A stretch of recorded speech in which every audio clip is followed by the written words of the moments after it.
Lo que vamos a ver ahora, muy deprisa, muy rápido por encima, es un listado del contenido. Todo está en la tesis, ya lo he dicho al comienzo.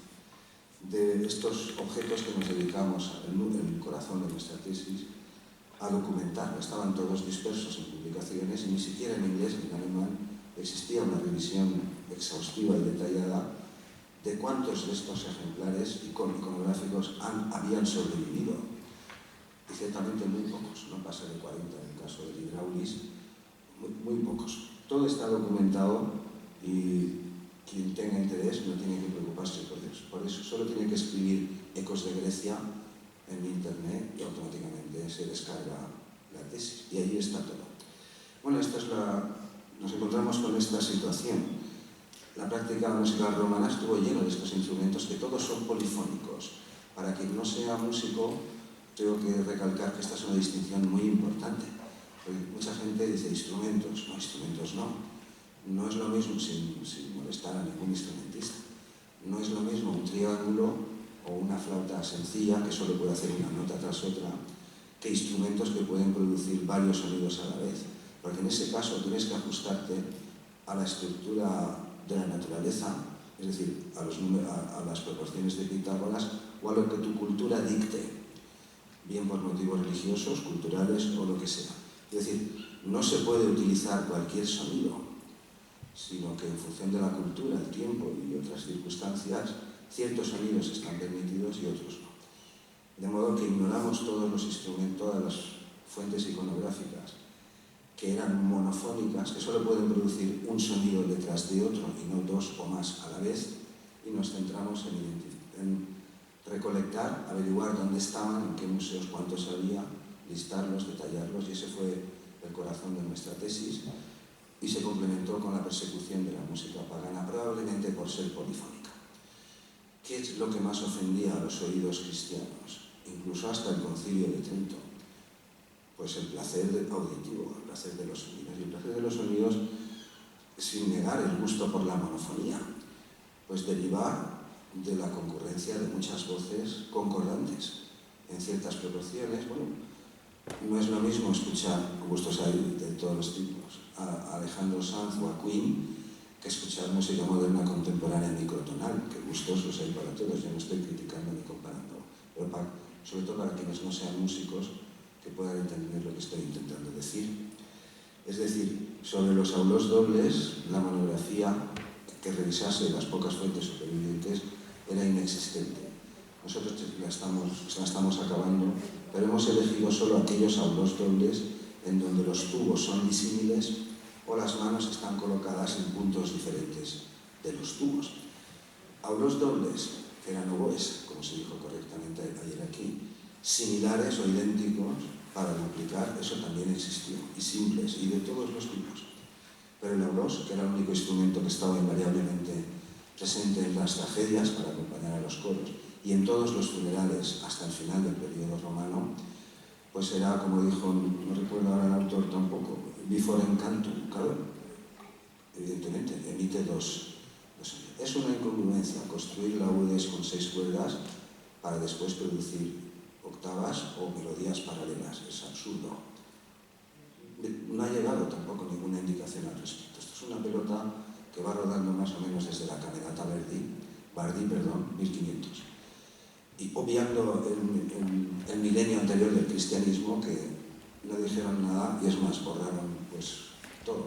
Supongo que el tiempo, el olvido, los bárbaros también, y todo contribuyó a este hecho, pero no ha quedado prácticamente nada.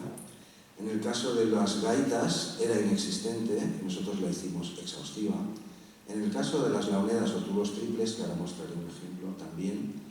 En el caso de los laudes, había una, la última era de 50 años atrás, y sus autores, Higgins y Willington Ingram, ya se quejaban, se lamentaban de lo mismo que nosotros también, de que no se prestaba atención a estas cosas. Aquí vemos uno que señalaré después, es un Eros de Eretria, del 330 a.C., al que le falta la mano izquierda y el mástil, pero cuya mano derecha está elevada por encima de las cuerdas y está a punto, no de pulsar, como dice una de las mayores autoridades en música griega actuales, en lengua inglesa, ¿no? De pulsar, ¿no?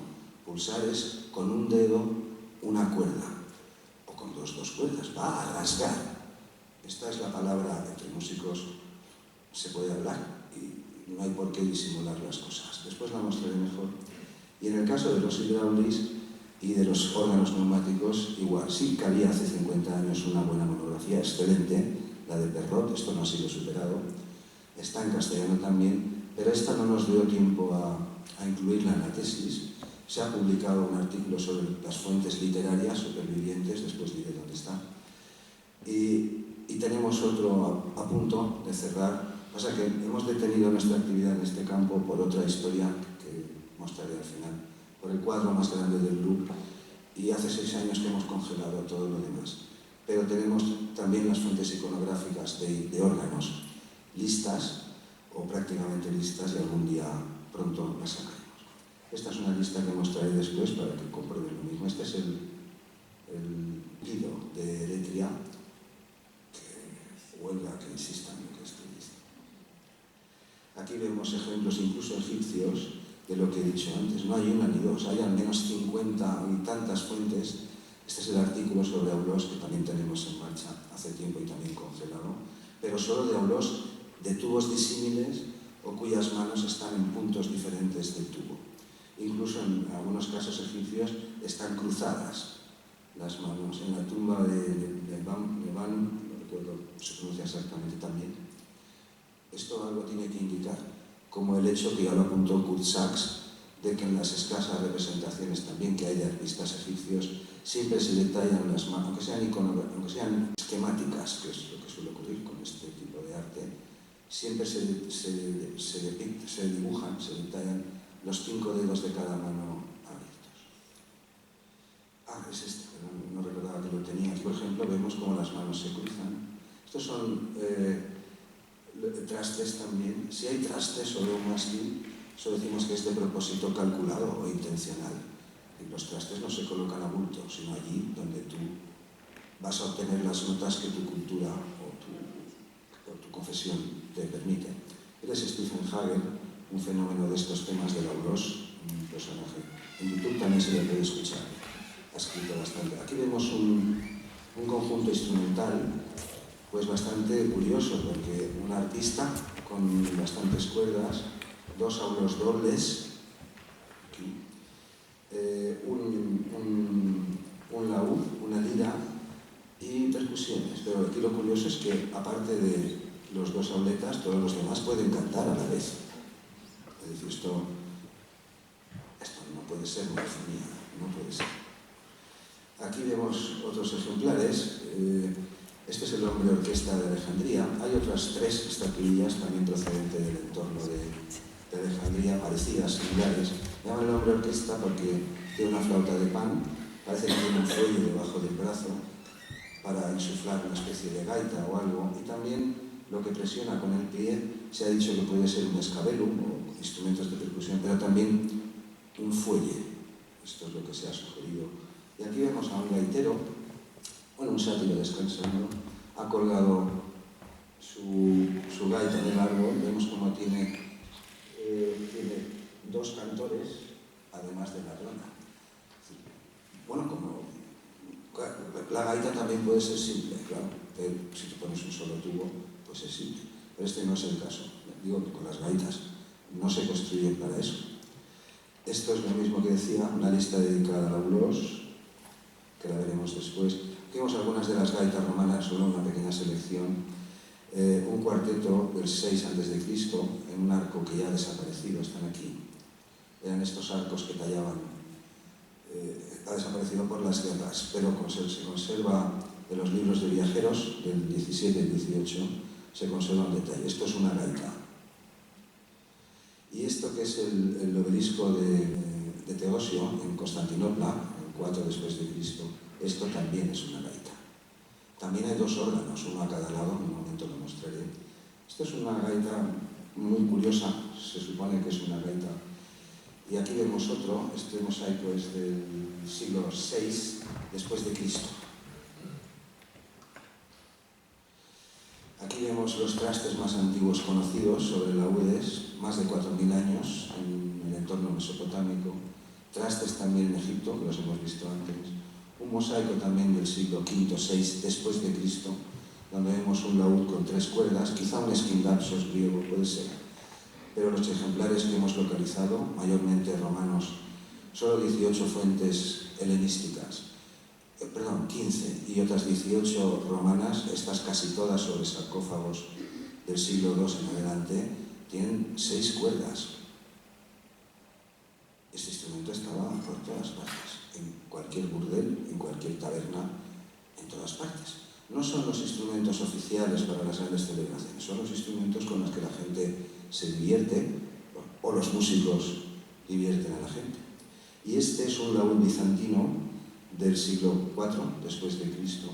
Esta es la revista de la Universidad de Alcalá de Henares que publicó nuestros trabajos antes de hacer la tesis. Aquí vemos solamente 2 que hemos elegido, otra que no he citado, y la de Eretria, donde se ilustra lo que estamos intentando decir. Esto es una reconstrucción a cargo de un israelí, Shlomo, con el cual intentamos contactar hace muchos años, pero nunca respondió. No sabemos exactamente por qué. Esta es la estatuilla original. Hay otras 2 o 3 muy parecidas, pero sin tanto detalle. Y, por supuesto, sí que les falta la mano derecha, como a esta y como a otras muchas. Quizá fue consecuencia, las pocas que han quedado, estas son pequeñas, esto es un pedestal funerario pequeño, quizá fueron víctima de las olas de iconoclastia, biblioclastia y musicoclastia, que tampoco tiene otra palabra, de los siglos siguientes, hasta algún punto incierto del año 1000, hasta que nos calmamos un poco algunos, o ya no había más cosas que romper, no lo sé. Esto es lo mismo, historia antigua del laúd. Ahí están todos los ejemplares, no apurarse por eso, todos detallados, con sus anotaciones, con sus citas, con sus autores. Este es un caso muy curioso de tubo triple, una fuente ignorada y desacreditada de Francesco di Ficcoloni, el mejor anticuario romano del Settecento. Su sucesor fue Piranesi. Este hombre, en 1702, encontró un sarcófago cerca de la Vía Prenestina de Roma y lo dibujó con un tubo triple. Esto se llama launeda, es como una gaita pero sin bolsas, y tiene 3 tubos. Y es el instrumento típico, característico de Cerdeña hasta hoy. Y lo más curioso es que 5 años después, le montaron un pitote al pobre Francesco por esta publicación, pagó con 5 años de arresto domiciliario en Roma, aunque su casa era... Llegaron unas piezas de las excavaciones antes a su casa que al Vaticano y a los museos eran la mayor autoridad. Y una fuerte multa. Aquí un sobrino de Montfaucon, de Bernard de Montfaucon, el benedictino famoso, doctos los llamaban, gente que trabajaba en bibliotecas, mientras que Francesco estaba a pie de obra, era un arqueólogo.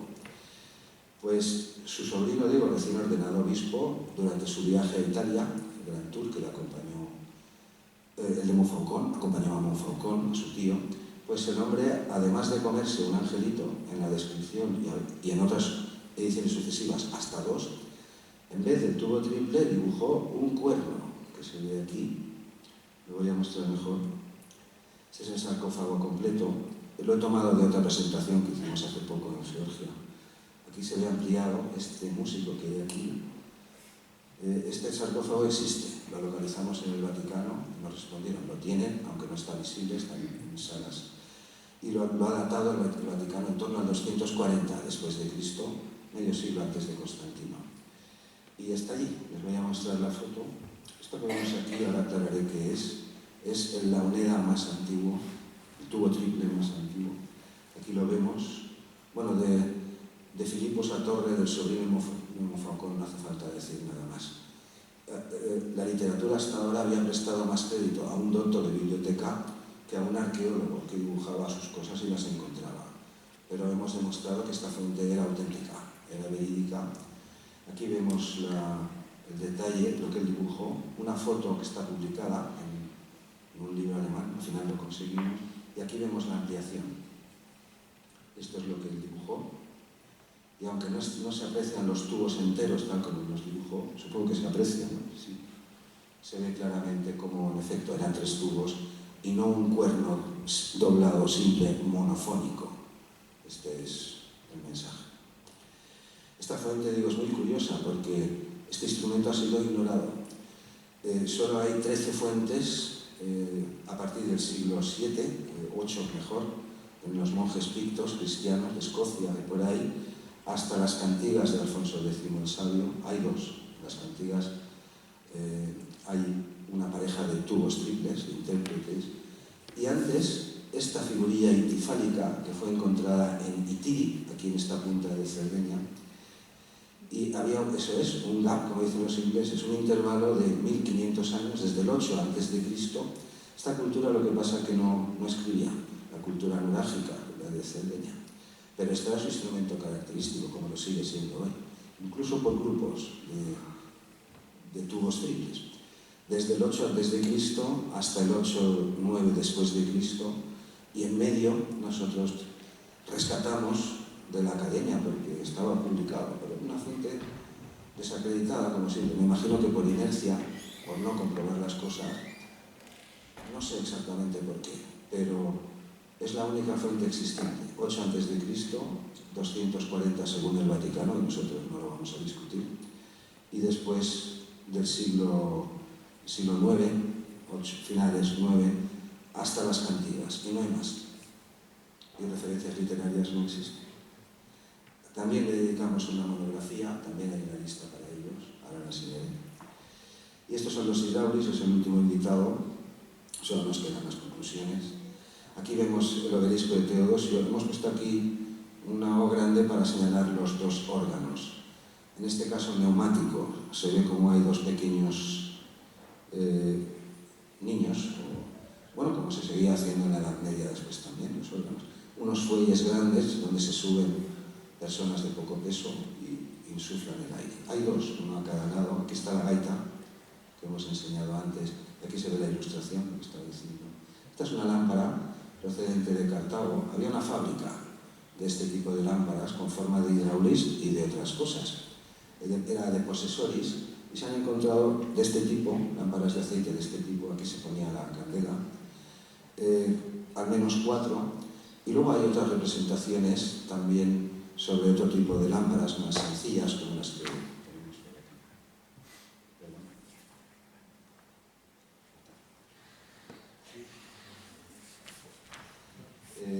Aquí vemos lo mismo, una lista que voy a enseñar en pocos minutos en el canal. Y estas son nuestras publicaciones hasta ahora sobre estos temas, que también están disponibles. Algunas no, son de pago, pero ahora indicaré dónde pueden descargar alguna en inglés también.